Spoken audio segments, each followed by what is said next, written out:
నమస్తే Telangana welcome to T news నేను మమత ముందుగా బులెటిన్ లో హెడ్లైన్స్ అభయహస్తం లోగో అప్లికేషన్ ఆవిష్కరించిన సీఎం రేపటి నుంచి గ్రామ సభల్లో దరఖాస్తుల స్వీకారం దళిత బంధు పథకంతో పెట్రోల్ బంక్ ఏర్పాటు ప్రారంభించిన సిరిసిల్ల ఎమ్మెల్యే కేటీఆర్ రెండో విడత దళిత బంధు అమలు చేయండి కరీంనగర్ జిల్లా జమ్మికుంటలో లబ్ధిదారుల ధర్నా అమెరికాలోని టెక్సాస్ హైవేపై ఘోర రోడ్డు ప్రమాదం ఒకే కుటుంబానికి చెందిన 6 తెలుగు వాళ్లు దుర్మరణం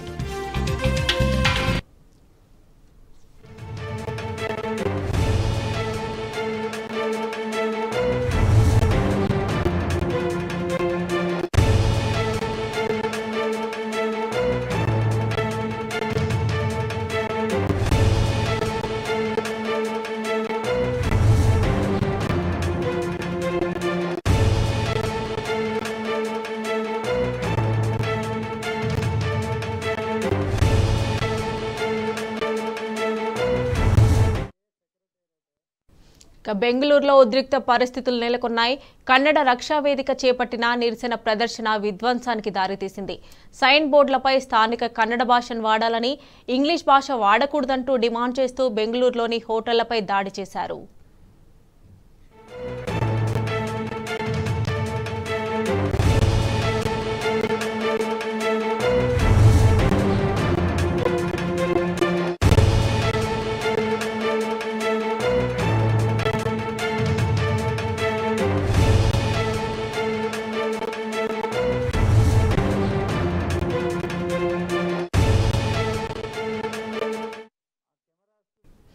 బెంగళూరులో ఉద్రిక్త పరిస్థితులు నెలకొన్నాయి.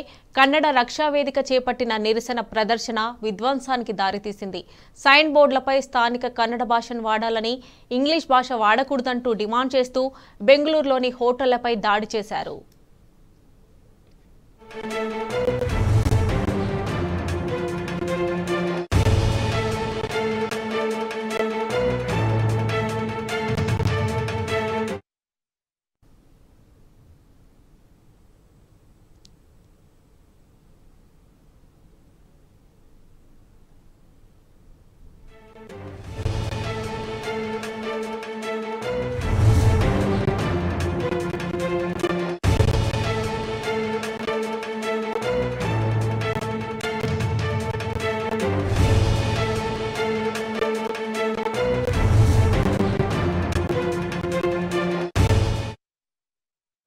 ఇక అమెరికాలో ఘోర రోడ్డు ప్రమాదం జరిగింది.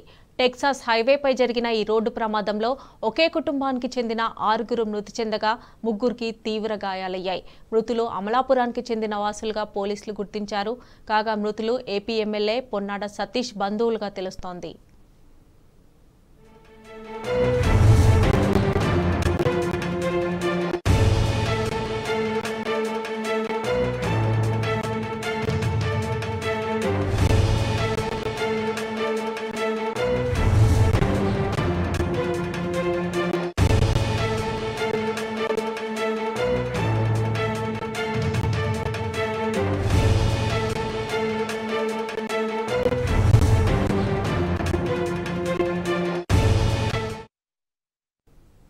రాజన్న సిరిసిల్ల జిల్లాలో బీఆర్ఎస్ వర్కింగ్ ప్రెసిడెంట్ కేటీఆర్ పర్యటించారు. ఎల్లారెడ్డిపేట మండలం హరిదాసు నగర్ దళిత బంధులో భాగంగా 10కు చెందిన దళిత సోదరులు ఏర్పాటు చేసిన పెట్రోల్ పంప్ను ఆయన ప్రారంభించారు.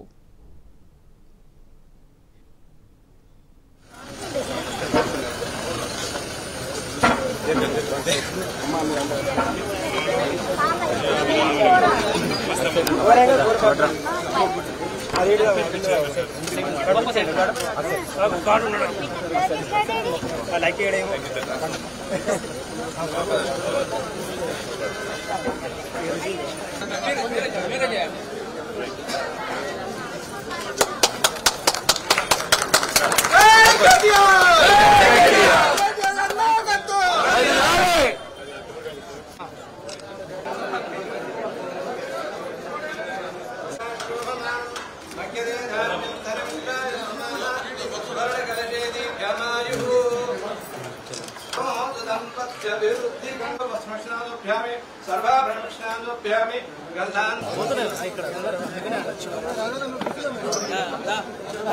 కొంచెం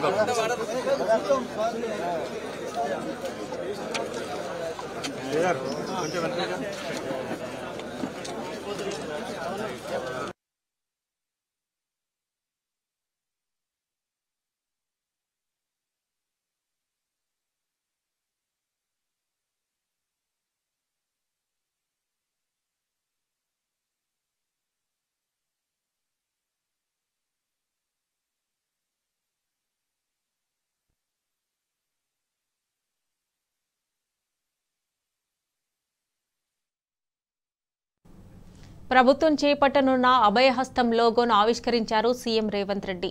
రేపటి నుంచి ప్రారంభం కానున్న ప్రజాపాలన కార్యక్రమానికి సంబంధించిన పోస్టర్తో పాటు దరఖాస్తు ఫారాన్ని మంత్రులతో కలిసి విడుదల చేశారు. 6 పథకాల కోసం ఒకే దరఖాస్తు నింపాల్సి ఉంటుంది.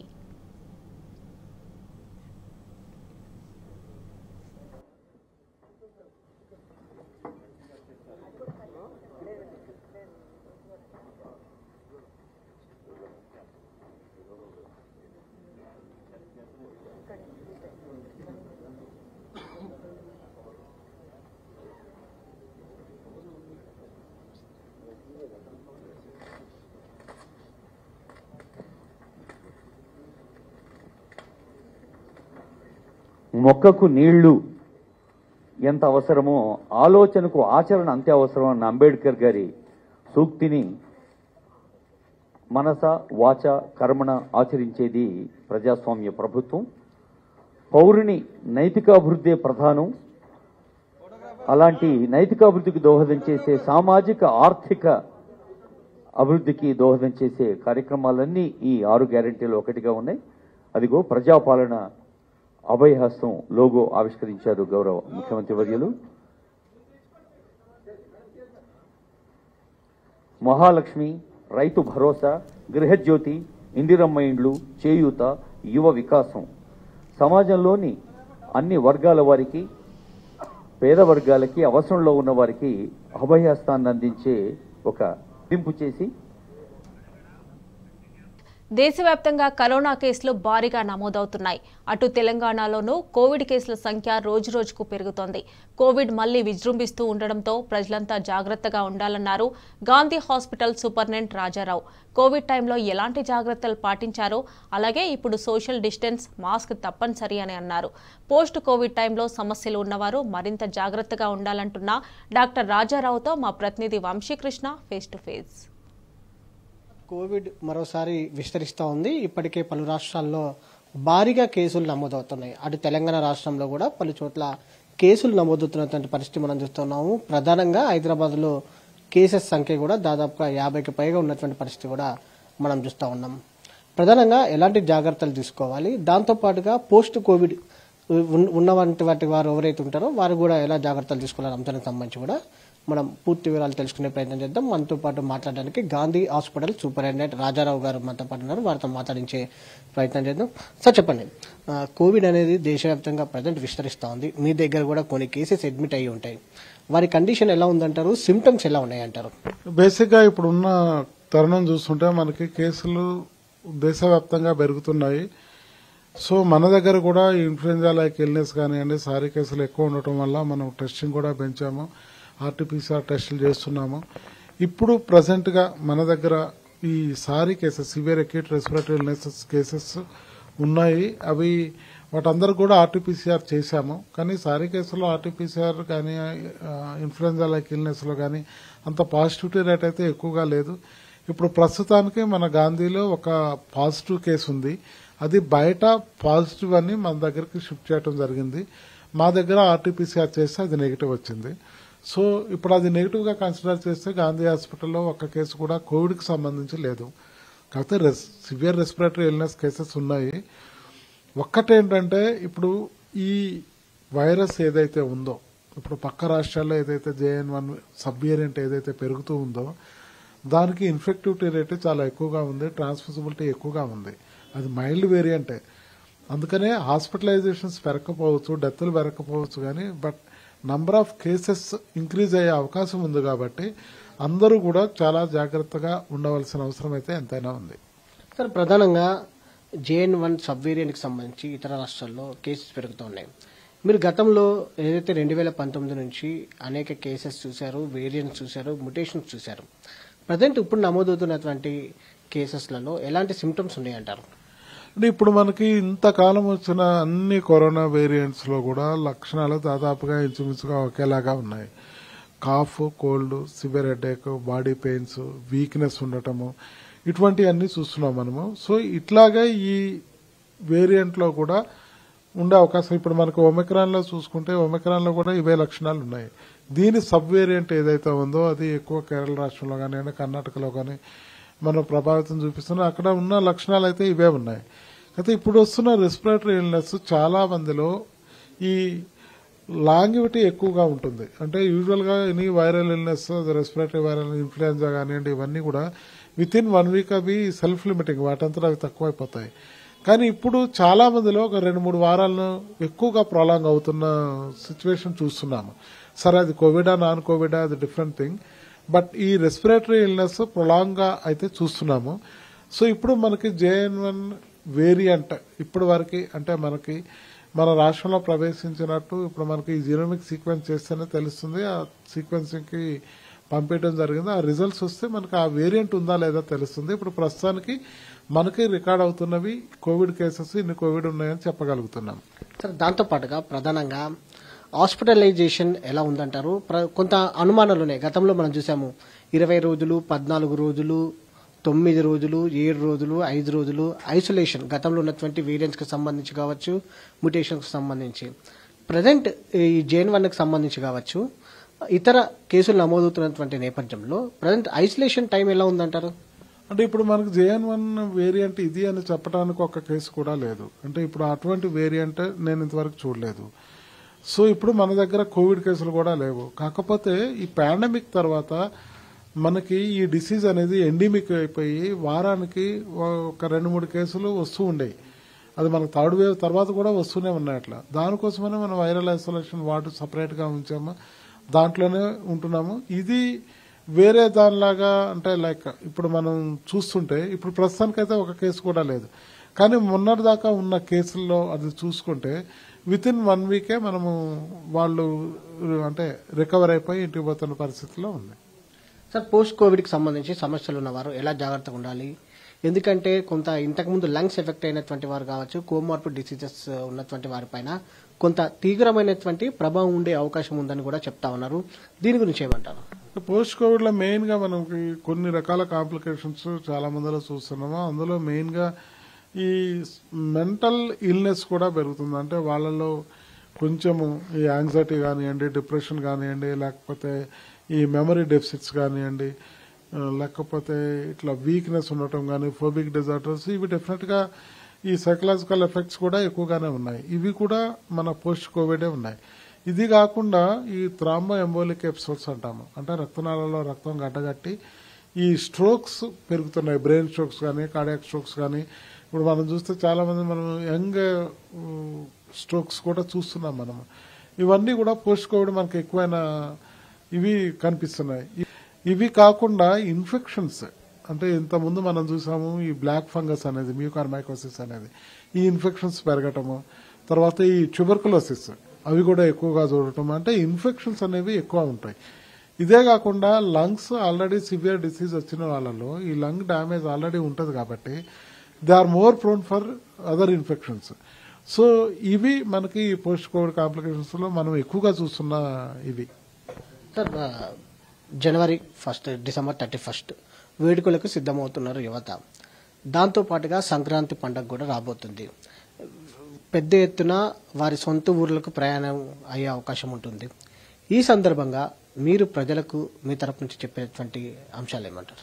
అంటే బేసిక్ ఏంటంటే ఏ పాండమిక్ అయినా, ఎపిడమిక్ అయినా, ఏ రెస్పిరేటరీ ఇల్నెస్ అయినా కూడా వీటన్నిటిని కూడా ప్రివెన్షన్ చాలా ఇంపార్టెంట్. ఏవైతే కోవిడ్ కి సంబంధించి మనం జాగ్రత్తలు పాటించామో అంటే సోషల్ డిస్టెన్స్ అనేది, ఎస్పెషల్లీ పెద్దవాళ్ళు కానివ్వండి, లేకపోతే ప్రెగ్నెంట్ లేడీస్ కానివ్వండి, లేకపోతే ఈ కోమార్బిడిటీస్ ఉన్నవాళ్ళు, ఈ జనాలు ఎక్కువగా ఉన్న దగ్గరకు పోయినప్పుడు విధిగా మాస్క్ ధరించాలి. తర్వాత ఎవరికైతే లక్షణాలు ఉంటాయో వాళ్ళంతటా వాళ్ళు ఐసోలేట్ అయిపోవాలి, మాస్క్ ధరించాలి. తర్వాత సాధ్యమైనంత వరకు ఈ ప్రయాణాలను అవాయిడ్ చేయాలి. తప్పనిసరి పరిస్థితుల్లో మాస్క్ ధరించాలి. హ్యాండ్ హైజీన్ అనేది చాలా చాలా ఇంపార్టెంట్. ఫ్రీక్వెంట్గా హ్యాండ్స్ వాష్ చేసుకోవటము, మన హ్యాండ్స్ ఇన్ఫెక్ట్ అయినాయో లేవో తెలియదు కాబట్టి వాటిని కళ్ళల్లో పెట్టుకోవటం కానీ, ముక్కులో కానీ, నోట్లో కానీ ఇట్లా పెట్టుకోవద్దు. అంటే ఈ ఫేస్ భాగంలో ఉన్న ఏ పార్ట్ని కూడా మన హ్యాండ్తో టచ్ చేయకుండా ఉండాలి. ఇటువంటి జాగ్రత్తలు తీసుకుంటే ఈ వైరస్ వ్యాప్తిని మనం తప్పించవచ్చు. సార్, ప్రధానంగా దాంతో పాటుగా ప్రభుత్వం నుంచి ఎలాంటి ఆదేశాలు అందాయంటారు? అంటే ప్రభుత్వం నుంచి మాకు ఒక 3 weeks బ్యాక్ ఇట్లా అలర్ట్ వచ్చింది. సెంట్రల్ గవర్నమెంట్ నుంచి ఎప్పుడైతే అలర్ట్ వచ్చిందో మాకు కూడా అలర్ట్ రావడం జరిగింది. అందులో భాగంగానే అన్ని రెస్పిరేటరీ ఇన్ఫ్లుయెంజా లైక్ ఇల్నెస్ కానివ్వండి, సివియర్ అక్యూట్ రెస్పిరేటరీ ఇల్నెస్ కానివ్వండి, వీటి అన్నిట్లో కూడా ఈ ఆర్టీపీసీఆర్ టెస్టులు పెంచాలి, వాటిని జీనోమిక్ సీక్వెన్సింగ్ పంపాలి. తర్వాత హాస్పిటల్స్లో వార్డ్స్ని సపరేట్గా పెట్టుకోవాలి, ఎక్విప్మెంట్ చూసుకోవాలి, టెస్టింగ్ కిట్స్ ఉన్నాయా లేవా చూసుకోవాలి. తర్వాత పీపీ కిట్స్ ఇవన్నీ కూడా ఉన్నాయా లేవా అని చూసుకోవాలి. ఇప్పటికే హెల్త్ మినిస్టర్ గారు మా అందరితోటి 2 times రివ్యూ చేసి ఒక ఈచ్ టైం 2 to 3 hours మాట్లాడటం జరిగింది. ద సివియారిటీ ఆఫ్ ద ఇది కానివ్వండి, మేము తీసుకోవాల్సిన జాగ్రత్తలు కానీ ఇవన్నీ కూడా మాకు చెప్పడం జరిగింది. ఆ రకంగానే ఫాలో అవుతున్నాము. So we're taking every care. ఇది మొత్తం మీద కోవిడ్ కి సంబంధించి అందరూ అప్రమత్తంగా ఉండాల్సిన అవసరం ఉంది. తగిన జాగ్రత్తలు తీసుకోవాల్సినటువంటి అవసరం ఎంతైనా ఉందని కూడా చెప్తా ఉన్నారు. మరోపక్క December 31st కావచ్చు, దాంతో పాటుగా సంక్రాంతి పండుగ కూడా రాబోతున్నటువంటి నేపథ్యంలో జాగ్రత్తగా ఉండాలని కూడా సూచిస్తా ఉన్నారు. ప్రజెంట్ గాంధీ ఆసుపత్రిలో ఒకరు అడ్మిట్ అయినట్టు కూడా చెప్తా ఉన్నారు. ప్రజలు జాగ్రత్తలు పాటిస్తే కోవిడ్ నుంచి దూరంగా ఉండొచ్చని కూడా సూచిస్తా ఉన్నారు. వీడియో జర్నలిస్ట్ వెంకట్తో వంశీకృష్ణ, టీ న్యూస్, హైదరాబాద్. ఇక 9.5 బీఆర్ఎస్ పాలనలో తెలంగాణ రాష్ట్రం ఆర్థికంగా సుసంపన్నమైంది. దేశంలో ఆర్థిక పరిపుష్టి గల రాష్ట్రాలలో తెలంగాణ ఒకటి. 2014 నుంచి 2023 వరకు గత బీఆర్ఎస్ ప్రభుత్వం రాష్ట్ర అభివృద్ధికి అప్పులు చేసిన మాట వాస్తవం. కానీ చేసిన అప్పుల విలువకు 16 రెట్ల సంపదను సృష్టించింది. తాజా లెక్కల ప్రకారం పన్నుల రూపంలో వచ్చే ఆదాయంలో సబ్సిడీలకు అయ్యే ఖర్చు కేవలం 12.4%. ఎకనామిక్స్ టైమ్స్ ప్రచురించిన కథనంలో గణాంకాలే ఇందుకు నిదర్శనం. వాస్తవాలు ఇలా ఉంటే కాంగ్రెస్ సర్కార్ మాత్రం తెలంగాణ అప్పుల పాలైందని గ్లోబల్స్ ప్రచారం చేస్తోంది.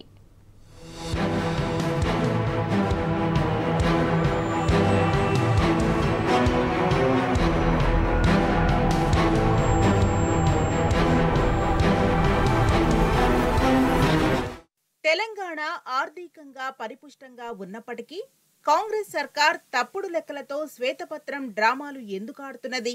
కాంగ్రెస్ సర్కార్కు వత్తాసు పలుకుతూ సోషల్ మీడియాలో తెలంగాణ అప్పులపై దుష్ప్రచారం ఎందుకు సాగుతున్నది? 6 గ్యారంటీలను అటకెక్కించేందుకు కాంగ్రెస్ కుట్రలు పన్నుతున్నదా?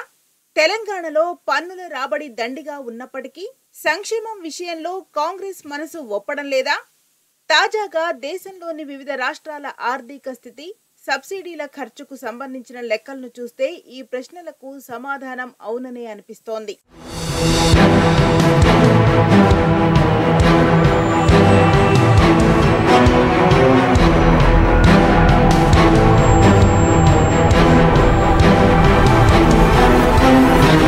దేశవ్యాప్తంగా వివిధ రాష్ట్రాల్లో గత 6 ఏళ్లలో పన్నుల ద్వారా వచ్చిన ఆదాయం నుంచి సబ్సిడీల రూపంలో పెడుతున్న ఖర్చు విలువ గణనీయంగా పెరుగుతోంది.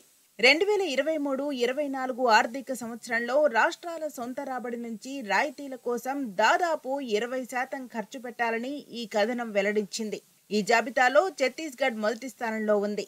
ఛత్తీస్గఢ్ ట్యాక్స్ రెవెన్యూలో రాయితీల వ్యయం 92.7%గా ఉంది. ఆ తర్వాత 67.4%తో తమిళనాడు రెండో స్థానంలో ఉంది. ఈ జాబితాలో 2.7% సబ్సిడీల వ్యయంతో కేరళ అట్టడుగున ఉంది. ఈ కథనం ఆధారంగా పరిశీలిస్తే తెలంగాణ ఆర్థికంగా బలంగా ఉందన్న విషయం అర్థమవుతున్నది. తెలంగాణ ట్యాక్స్ రెవెన్యూపై సబ్సిడీల భారం 12.4%గా ఉన్నట్టు గణాంకాలు చెబుతున్నాయి. పన్నుల ద్వారా వచ్చే ఆదాయంపై రాయితీల భారం తక్కువగా పడుతున్న రాష్ట్రాల్లో తెలంగాణది 5వ స్థానం. కానీ వాస్తవాలకు విరుద్ధంగా కాంగ్రెస్ సర్కార్ అప్పుల పేరుతో గారడి చేస్తున్నది. తెలంగాణ ఆర్థిక పరిస్థితి బాగాలేదని అబద్ధాలు ప్రచారం చేస్తున్నది. 9.5 బీఆర్ఎస్ పాలనలో తెలంగాణ రాష్ట్రం సుసంపన్నమైంది. ప్రతి రంగంలో జరిగిన అభివృద్ధి సాక్షిగా ఇది అక్షర సత్యం. అందుకే గత బీఆర్ఎస్ ప్రభుత్వం రాష్ట్రంలో 50 లక్షల కోట్ల సంపదను సృష్టించింది. చేసిన అప్పుల కంటే ఇది 16 రెట్లు అధికం. అందుకే ఇప్పుడు దేశంలో ఎక్కడా లేని సంక్షేమ పథకాలు అమలు చేసినా రాష్ట్ర రెవెన్యూపై పడే భారం తక్కువగానే ఉంది. తాజాగా ఎకనామిక్స్ టైమ్స్ ప్రచురించిన కథనమే ఇందుకు నిదర్శనం.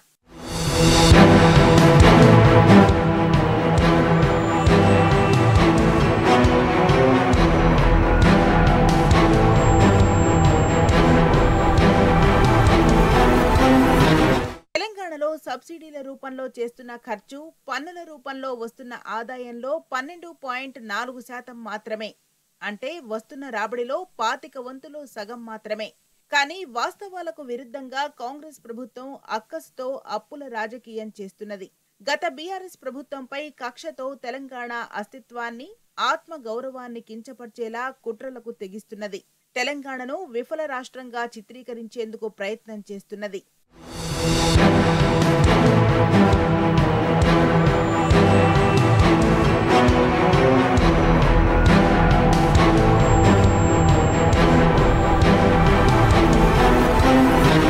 ఉద్యమ నేత కేసీఆర్ సారథ్యంలోని గత ప్రభుత్వం రాష్ట్ర సంపదను భారీగా పెంచింది.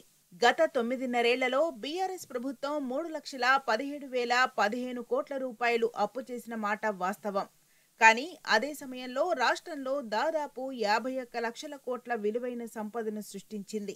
కానీ గత బీఆర్ఎస్ ప్రభుత్వంపై అక్కసుతో కాంగ్రెస్ సర్కార్ చేసిన అప్పులనే తప్పుగా చిత్రీకరిస్తున్నది.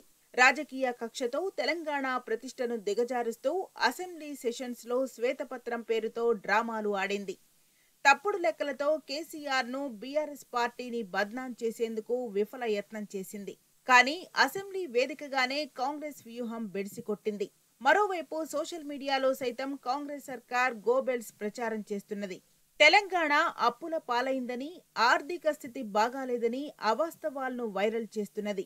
ఈ నేపథ్యంలోనే బీఆర్ఎస్ వర్కింగ్ ప్రెసిడెంట్ కేటీఆర్ శ్వేతపత్రం పేరుతో కాంగ్రెస్ డ్రామాలను ఎండగట్టారు. గత బీఆర్ఎస్ ప్రభుత్వం చేసిన అప్పులు, సృష్టించిన సంపదపై సమగ్రమైన లెక్కలను కేటీఆర్ పవర్ పాయింట్ ప్రెజెంటేషన్ ద్వారా ప్రజలకు వివరించారు. ఈ దెబ్బకు వాస్తవాలేంటో ప్రజలకు తెలిసిపోయాయి. శ్వేతపత్రం పేరిట ఒక అంకెల గారడీకి, అభాండాలకు తెరదీసింది. అప్పుల పేరుతో అభాండాలేసే ప్రయత్నం చేసింది. 6,71,000 కోట్ల అప్పులున్నాయి అని చెప్పి తప్పులు చెప్పింది ఈరోజు ప్రభుత్వం.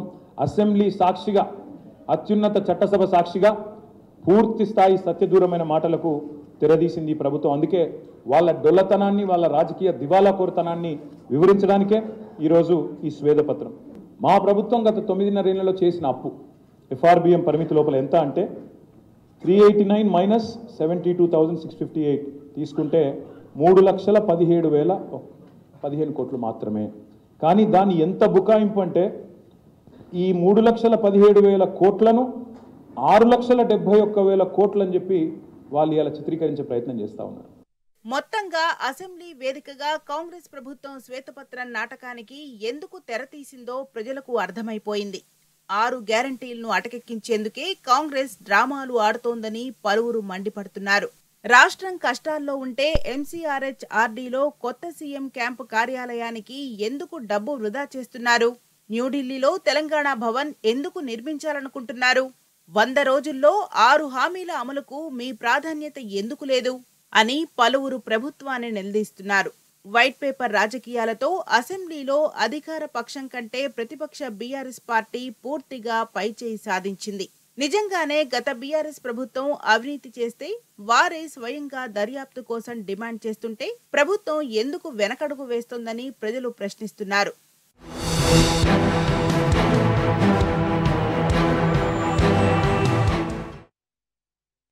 న్యూ ఇయర్ సందర్భంగా జీఆర్టీ జ్యువెలర్స్ అద్భుతమైన ఆఫర్ను ప్రకటించింది. పండగ సీజన్ను మరింత ఉత్తేజపరిచేందుకు వచ్చే నెల 31వ తేదీ వరకు షాప్ అండ్ విన్ ఫెస్టివల్ కార్యక్రమాన్ని తెలంగాణ, ఏపీ, కర్ణాటక రాష్ట్రాల్లోని షోరూముల్లో ప్రారంభించింది. కస్టమర్లకు అద్భుతమైన ఆఫర్లు, బహుమతులను అందించడానికి మరింత ఉత్సాహంగా ఉన్నామన్నారు జీఆర్టీ ఎండీ ఆనంద్.